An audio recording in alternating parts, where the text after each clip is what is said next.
Hi, I hope you're all enjoying your summer holidays so far. This week's story, we're moving on from Job and onto David. And we find the story of David in 1 Samuel, which is a book in the Old Testament.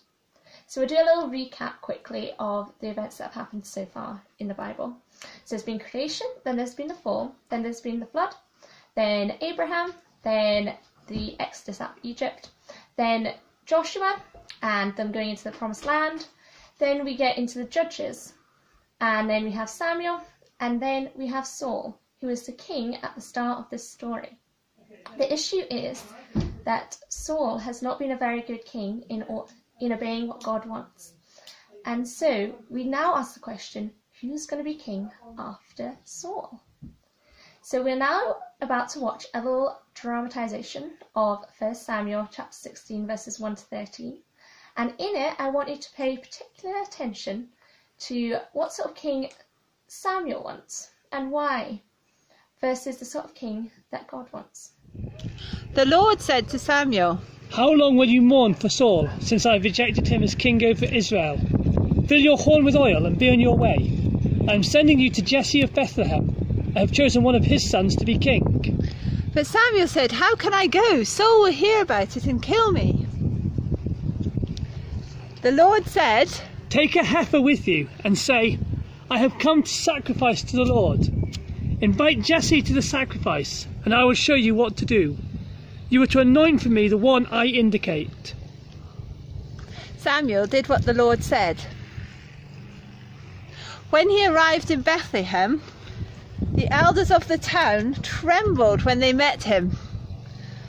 They asked, "Do you come in peace?" Samuel replied, "Yes, in peace. I have come to sacrifice to the Lord.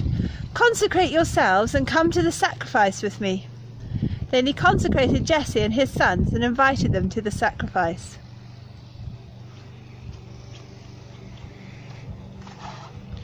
When they arrived, Samuel saw Eliab and thought, "Surely the Lord's anointed stands here before the Lord." But the Lord said to Samuel, "Do not consider his appearance or his height, for I have rejected him. The Lord does not look at the things man looks at. Man looks at the outward appearance, but the Lord looks at the heart." Then Jesse called Abinadab and made him pass in front of Samuel. But Samuel said, "The Lord has not chosen this one either." Jesse then made Shammah pass by. But Samuel said, "Nor has the Lord chosen this one." Jesse made 7 of his sons pass by for Samuel. But Samuel said to him, "The Lord has not chosen these." So he asked Jesse, "Are these all the sons you have?" "There is still the youngest," Jesse answered, "but he is out tending the sheep."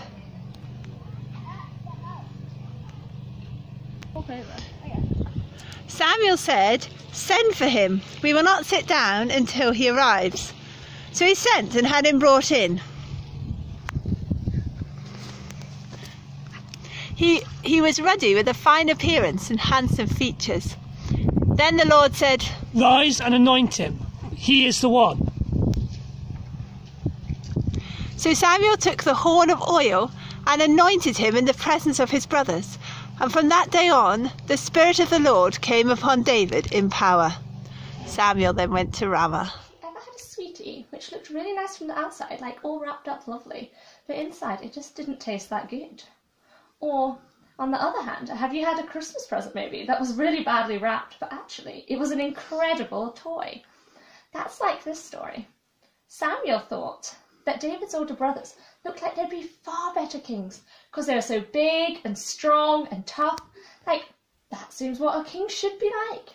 But God looked at the heart, and God looked at David's heart. And though he was young, and though he was small and seemed weak, God liked his heart. God cares about our motives as he sees our hearts, as we see in the memory verse. God will use you for his plan, even when you feel weak, because God achieves his purposes through those who he sees weak in the eyes of the world. They might not seem impressive, powerful, intelligent, or attractive, and God chooses the ordinary or the unlikely. God equips them for what He's called, and He equips us as well. He calls us to live for Him and to help others to know Him. We often feel like we can't do this and that we're weak, but God gifts us with His Spirit, and through that we are strong. Think about the cross. The cross looked like a weak move, but it was a place of great victory, used to save the world. When do you feel too small or weak to be used by God? And then remember that God still uses you even in your weakness. This is the new memory verse for the next couple of weeks. It comes from the story we read today. The Lord does not look at the things people look at. People look at the outward appearance, but the Lord looks at the heart. 1 Samuel 16 verse 7. Let's all say the memory verse together. The Lord does not look at the things people look at. People look at the outward appearance, but the Lord looks at the heart. 1 Samuel chapter 16 verse 7. Now let's try remember it with a couple words covered up. Let's go. The Lord does not look at the things people look at.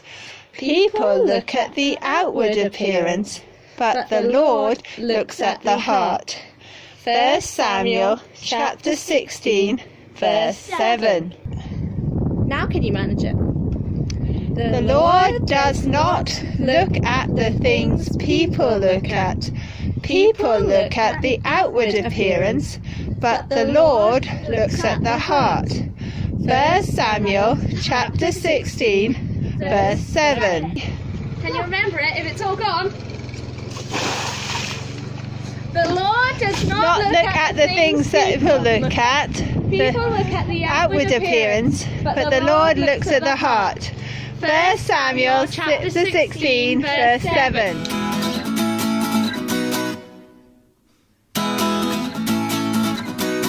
Play it, boys.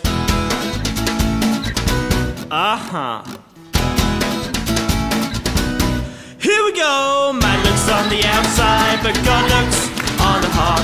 Man looks on the outside, but God looks on the heart. Man looks on the outside, but God looks on the heart. Man looks on the outside, but God looks on the heart. So you might think you're strong and tall, or you might think you're weak and small. Makes no difference anyway, cause this is what the Bible says.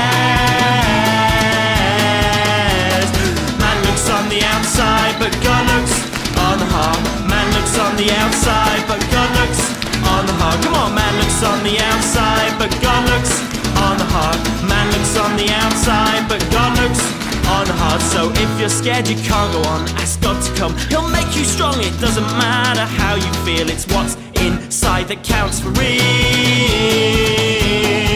Sing it out. Man looks on the outside, but God looks on the heart. Man looks on the outside, but God looks on the heart.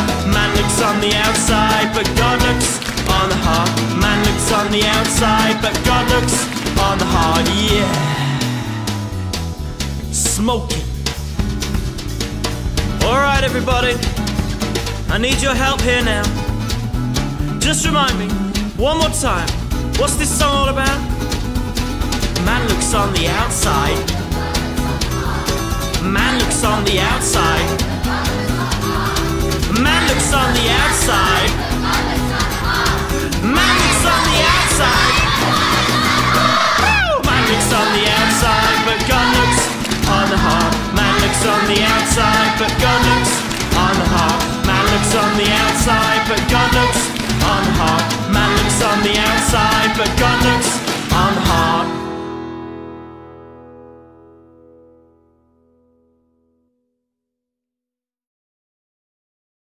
This week, your challenge is to use a basketball and bottle of water, and you drop them on each other and try to catch the water. It'll make sense when you see it. If you can manage it, then try it with someone else.